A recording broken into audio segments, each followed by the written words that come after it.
প্রায় 13 জন পুলিশ কর্মী সেদিন ইনজিওর্ড হয়েছেন, অনেকের ইনজুরি অনেক সিরিয়াস আছে এবং আনরুলি মব তারা ব্রুটালি এখানে পুলিশকে মেরেছে, পুলিশের লাঠি দিয়ে পুলিশকে অ্যাটাক করেছে, পুলিশের গাড়ি ভাঙচুর করেছে, জ্বালিয়ে দিয়েছে।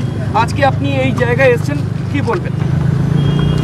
আমরা এই সেই দিনকার ইনসিডেন্ট যেটা আছে ওটা আমরা দেখতে এসেছি, প্লাস আরও কিছুদিন আগে আমরা আমাদের রিভিউ হয়, যে উইকলি রিভিউ হয়, ওই রিভিউতে আমরা ইনস্ট্রাকশন দিয়েছিলাম দ্যাট এখানে কিছু থানা যে স্যাংশন হয়েছে এই থানাগুলো যাতে চালু হয় অ্যান্ড একটা পার্মানেন্ট পুলিশ লাইনের জন্য এখানে ল্যান্ডের জন্য আমরা ডিএম সাউথ 24 পরগনাকে লিখেছি।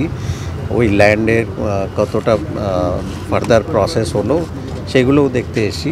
ইনসিডেন্টে ওটা খারাপই ইনসিডেন্ট হয়েছে, যেটা অফিশিয়ালি আমরা আগেই জানিয়ে দিয়েছিলাম দ্যাট মিটিংয়ের পারমিশন নেই যাতে কোনো মোবিলাইজেশন না হয়। তারপরেই মোবিলাইজেশন হলো, শিয়ালদা থেকে একটা মিছিল রামলীলা ময়দানে গিয়েছিল, সেটাও পারমিশন ছিল না, কিন্তু যেহেতু লোক জমা হয়েছিল তো ওই মিছিলটা হয়েছে। তারপরে এখানে বাসন্তী হাইওয়ের উপর কিছু লোক আসছিল, পুলিশ ওদেরকে আটকে দিয়েছে, ওখানেও পুলিশের উপর স্টোন পেন্টিং হলো, সেটা পুলিশ হালকা ফোর্স ইউজ করে ডিসপাস করে দিয়েছিল।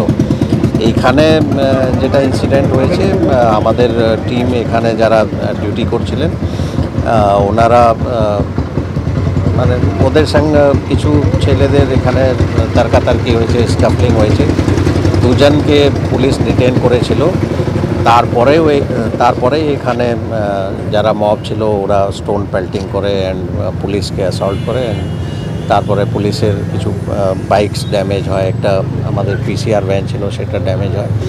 তো এই ইনসিডেন্টের আমরা অনেক এভিডেন্স আমরা পেয়েছি। ওই বেসিসে এখনও অবধি 19 পারসনস ওদেরকে অ্যারেস্ট করা হয়েছে অ্যান্ড আরও এখনই যেটা আমাদের অফিসার বলছে আরও ফুটেজ আমরা পেয়েছি। তো আমরা আশা করছি ওই ইনসিডেন্টে যারা ইনভলভ হয়েছে আরও অ্যারেস্ট হবে। তো এখন এখানে সেই দিন পরে কোনো মেজর ইনসিডেন্ট কিছু হয়নি, সিচুয়েশন ঠিক আছে, কন্ট্রোল আছে, পুলিশ এখানে পেট্রোলিং করছে। কিন্তু এই ধারণার কোনো ইনসিডেন্ট যাতে আবার না ঘটে তার জন্য কী করতে হবে সেটাও আমাদের senior officer, additional CP1, joint CP crime, additional CP3 সব সিনিয়র অফিসাররাই এসছেন। আমরা রিভিউ করে দেখছি এখানে ভাঙ্গা ডিভিশনে পুলিশিং যাতে আরও কীভাবে আরও বেটার করা যায়। স্যার, একটা কোয়েশ্চেন, যে বিভিন্ন সংগঠন, তার মধ্যে রিলিজিয়াস অর্গানাইজেশন, ধর্মীয় সংগঠনও আছে, এদের র্যালি বা মিছিল করার ক্ষেত্রে কলকাতা পুলিশের নতুন কি নিয়ম আছে, এটা যদি একটু বলে দেন ক্লিয়ারলি। না, এটা রিসেন্টলি যেহেতু বিভিন্ন জায়গায় কিছু ইনসিডেন্ট হয়েছে, তো অ্যাজ এ প্রিকশনারি মেজার আমরা সেই রকম কোনো প্রোগ্রামকে পারমিশন দিচ্ছি না যেখানে আমাদের অ্যাপ্রিহেনশন আছে ব্রিচ অফ পিস হতে পারে। কিন্তু এটা অনলি কেস টু কেস বেসিসেই আমরা ডিসাইড করব কী রকম অ্যাপ্লিকেশন আছে, কত গ্যাদারিং হবে, কত লোক আসবে, তার বেসিসে আমরা ডিসাইড করছি। কোনো বড় জামায়াত হলেই ওখানে হয়তো যারা অর্গানাইজ করছেন ওরা, আমরা দেখেছি মানে লাস্ট দুটো ইনসিডেন্টে আমরা দেখলাম যারা অর্গানাইজার ছিল ওদের কন্ট্রোল কিছুক্ষণ পরে থাকলো না, আর ওদেরকে নাও বলা হয়েছিল দ্যাট এটা না করতে, কিন্তু তারপরে ওরা অর্গানাইজ করে দিল, কিন্তু কিছুক্ষণ পরে ওদের কন্ট্রোলের বাইরে চলে গেছে।